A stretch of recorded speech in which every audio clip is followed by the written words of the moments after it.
నమస్తే.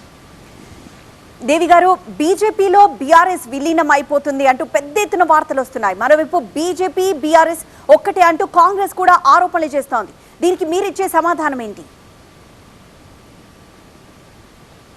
అందరికీ నమస్కారం.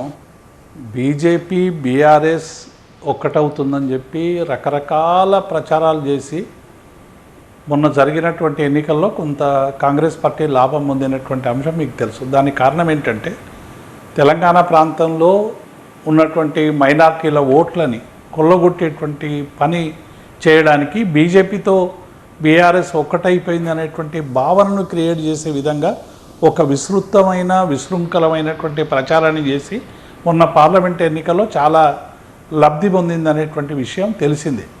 మేము మొదటి నుంచి కూడా కేసీఆర్ గారు మొదటి నుంచి మా పార్టీ గంగా జమున తైజీబ్ అనేటువంటి సంస్కృతిని పెంచి పోషించాలి, అన్ని మతాలని సమానంగా చూడాలి, అన్ని మతాలకి ఒకరికొకరు గౌరవించుకునేటువంటి సంస్కృతి ఉండాలి అనేటువంటి విషయంలో చాలా స్పష్టతగా ఉన్నాం. రెండు జాతీయ పార్టీలకు కూడా సమాన దూరంలో ఉండాలని నిర్ణయించుకొని మేము మా రాజకీయ కార్యాచరణ కూడా అట్లే ఉంది. దానివల్ల మేము మొన్న పార్లమెంట్ ఎన్నికలు కూడా కొంత దెబ్బతిన్నటువంటి మాట వాస్తవం.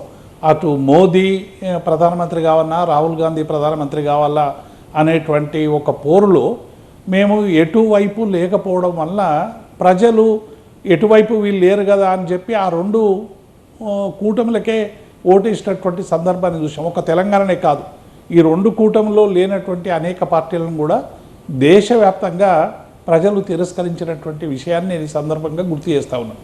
కాబట్టి బీజేపీ బీఆర్ఎస్ ఒక్కటని కాంగ్రెస్ పార్టీ ఓట్లను కొల్లగొట్టడానికి ఒక దుష్ప్రచారం చేసేటువంటి చర్యలో భాగం తప్ప మాకు బీజేపీలో విలీనం కావాల్సినటువంటి అవసరం లేదు.